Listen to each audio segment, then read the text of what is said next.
ओम नमो भगवते वासुदेवाय। हर हर महादेव।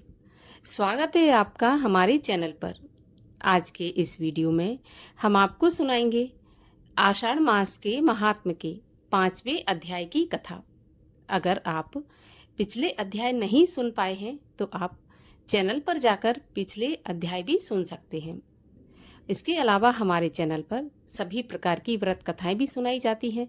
तो सभी प्रकार की व्रत कथाएं महात्म सुनने के लिए आपको केवल हमारे चैनल को सब्सक्राइब करके बेल आइकन पर प्रेस करना है।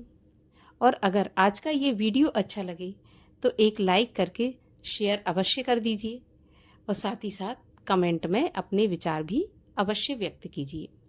तो चलिए अब हम शुरू करते हैं आषाढ़ मास के महात्म्य के 5वें अध्याय की कथा। भगवान श्री सदाशिव ने शिवासी कहा, देवी, हम एक ऐसा पुरुष पैदा करना चाहते हैं जो कि शांत और सत्व गुणों से युक्त एवं गंभीरता में सागर के समान हो। हम इस जगत का संपूर्ण भार उसको सौंपकर शांति से काशी में निवास करें। भगवान श्री शिव के वचन सुनकर जगदम्बा ने अपनी दृष्टि बाईं ओर घुमाई, जिससे एक अत्यंत सुंदर पुरुष का आविर्भाव हुआ, जो कि कलाओं से भरपूर, शालवान, गुणवान और बुद्धिमान था। उसका रंग श्याम था, सुंदरता अद्वितीय थी। शरीर का प्रत्येक भाग सुडौल एवं सुंदर था।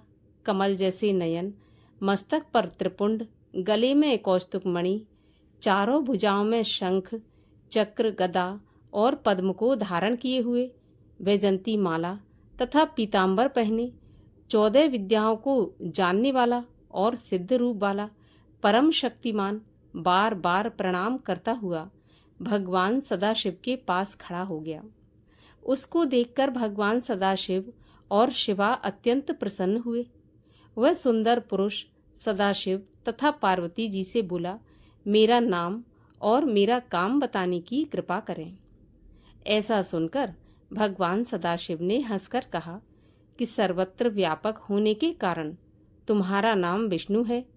अब तुम्हारे समान कोई दूसरा मनुष्य उत्पन्न नहीं होगा। तुम्हें लोग हरि तथा भगवान आदि नामों से पुकारेंगे। भक्तों को सुख देने के लिए ही मैंने तुम्हें उत्पन्न किया है। तुम सबसे पहले परम कार्य साधन के लिए दृढ़ता से तप करो। ऐसा कहकर भगवान श्री सदाशिव ने भगवान श्री विष्णु को योग विद्या का ज्ञान दिया। तब भगवान श्री सदाशिव को प्रणाम किया और भगवान श्री सदाशिव अंतर्ध्यान हो गए। भगवान श्री विष्णु 12,000 दिव्य वर्षों तक भगवान श्री सदाशिव का ध्यान करते रहे, परंतु फिर भी उन्होंने अपने मनोरथ कल्याणकारी भगवान शंकर का दर्शन नहीं पाया। इसमें भगवान श्री सदाशिव के दर्शन न होने के कारण श्री विष्णु को उदास देखकर एक आकाशवाणी हुई कि हे विष्णु, तुम अभी तप करो, तुम्हें इतनी जल्दी हमारा दर्शन नहीं हो सकता। इस पर भगवान श्री विष्णु दोबारा तप करने के लिए बैठ गए। अब भगवान श्री विष्णु के तप के बीच में भगवान श्री सदाशिव की माया से भगवान श्री विष्णु के शरीर में से एक प्रकार की जल धाराएं बहने लगीं। भगवान श्री विष्णु उन जल धाराओं को देखकर अत्यंत प्रसन्न हुए। चारों तरफ जल ही जल हो गया और भगवान श्री विष्णु उस जल पर सो गए। उसी समय भगवान श्री विष्णु का श्रुति समस्त नारायण नाम हुआ और उस समय इस संसार में भगवान विष्णु के अतिरिक्त और कोई भी नहीं था। फिर भगवान श्री विष्णु से सभी तत्वों की उत्पत्ति हुई और उनका विस्तार हुआ। प्रकृति ने पहले महान उत्पन्न किया, महान से फिर 3 गुणों की उत्पत्ति हुई, फिर अहंकार उत्पन्न हुआ। इससे फिर तन मात्रा, शब्द, स्पर्श, रूप, रस और गंध उत्पन्न हुए। इसके पश्चात उससे पंचभूत पृथ्वी, वायु, जल और आकाश प्रकट हुए और नेत्र, कान, नाक, जिह्वा और त्वचा ये ज्ञान इंद्रियां उत्पन्न हुई। और इस प्रकार पुरुष के बिना प्रकृति का यह सब जड़ रूप कार्य हुआ। यह सब तत्व 24 प्रकार के थे और यह सब ब्रह्म रूप जल पर सो रहे हैं। भगवान विष्णु को निद्रावस्था में उनकी नाभि में से एक विशाल कमल उत्पन्न होता दिखाई दिया। इस कमल का विस्तार अनंत योजन का था और ऊंचाई भी अनंत योजन की थी। ब्रह्मा जी बोले, हे नारद, इसके पश्चात भगवान श्री सदाशिव ने अपनी दाईं भुजा में से मुझे उत्पन्न किया और उस कमल पर रख दिया। मेरे 4 मुख थे और अपने लाल मस्तक पर मैं त्रिपुंड धारण किए हुए था। मैंने कमल के अतिरिक्त और कुछ नहीं देखा और यह न जान सका कि मेरा उत्पन्न करने वाला कौन है। भगवान श्री सदाशिव की माया तीनों लोकों में फैली हुई है। वह जो कुछ चाहते हैं वही करते हैं। भगवान श्री विष्णु देवता, दैत्य, दानव सब उन्हीं के अधीन हैं। जब मैं यह जान सका कि मैं कैसे उत्पन्न हुआ हूँ तो मैं उस कमल की नाल को पकड़कर नीचे उतरने लगा। मैं निरंतर 100 वर्षों तक उस कमल नाल को पकड़कर उसकी ओर उतरता रहा। इस पर भी उसकी जड़ तक नहीं पहुंच सका। तब मैं दोबारा कमल के ऊपर चढ़ने लगा। ऊपर आने में मुझे 100 वर्ष लगे, लेकिन जब मैं ऊपर पहुंचा तो वहां कमल नहीं था। यह देखकर मैं बड़ा घबराया। उसी समय मुझे आकाशवाणी सुनाई दी, जिसके द्वारा मुझे तप करने का आदेश दिया गया। तब तपस्या करने लगा। अब मैंने मंगलमयी आकाशवाणी के अनुसार 12 वर्ष उग्र तप किया। इसके पश्चात मुझे 4 भुजाधारी सुंदर नेत्र वाले भगवान श्री विष्णु के दर्शन हुए। भगवान श्री विष्णु को देखकर मैं बड़ा प्रसन्न हुआ, लेकिन भगवान श्री सदाशिव की माया से मोहित होकर अपने पिता को न जानकर उनसे पूछा कि तुम कौन हो।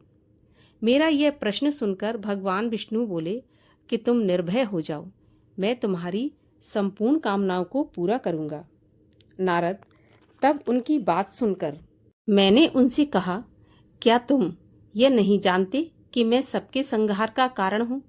तुम मुझ पर ऐसे शासन कर रहे हो जैसे कि कोई अपने शिष्य पर करता है। मैं साक्षात जगत का कर्ता, प्रकृति का प्रवर्तक, सनातन, आज विष्णु से उत्पन्न होने वाला और विश्व की आत्मा ब्रह्मा हूँ। वेदों में मुझे स्वयंभू, स्वराट, परमेष्ठी और श्रेष्ठ कहते हैं। ब्रह्मा जी बोले, नारद, जब मैंने ऐसे कहा तो भगवान विष्णु क्रोध में भरकर मुझसे कहने लगे कि इस प्रकार की मूर्खता की बातें तुम्हारे करने योग्य नहीं हैं।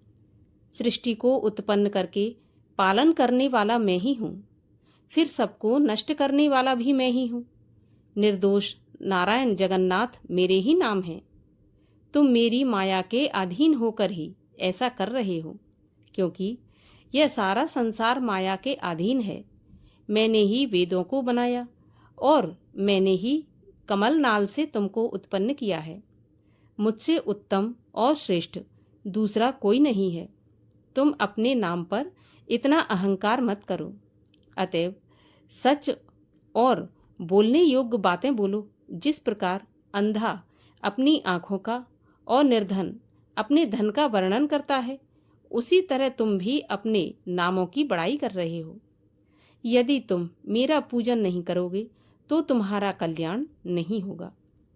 भगवान विष्णु की इस प्रकार की अहंकार पूर्ण बातें सुनकर मुझे हंसी आने लगी और इतना क्रोध आया कि मैं भगवान श्री विष्णु को अपना शत्रु समझने लगा। मैंने उनसे कहा, आप मुझे बार बार गुरु की भांति उपदेश क्यों दे रहे हैं? आप अपने आप को वेद पाठी कहते हैं, मगर मैं समझता हूँ कि आप वेदों का नाम तक भी नहीं जानते। आपका ये क्रोध सर्वथा व्यर्थ है। इस बात को लेकर मेरे और भगवान विष्णु के बीच बड़ी भारी शब्द युद्ध हुआ। भगवान सदाशिव को माया से मोहित होकर हम दोनों ही अपने आप को सर्वश्रेष्ठ मानते रहे और इसमें शंका और संदेह करने की कोई बात नहीं, क्योंकि भगवान श्री सदाशिव की माया ही ऐसी है। इसके आगे की कथा आप सुनेंगे अगले अध्याय में। उसे सुनने के लिए चैनल को सब्सक्राइब कर लीजिए। साथ ही अगर आज की कथा अच्छी लगी हो तो एक लाइक तो अवश्य ही करिए, क्योंकि आपका लाइक हमारे लिए बहुत महत्वपूर्ण होता है।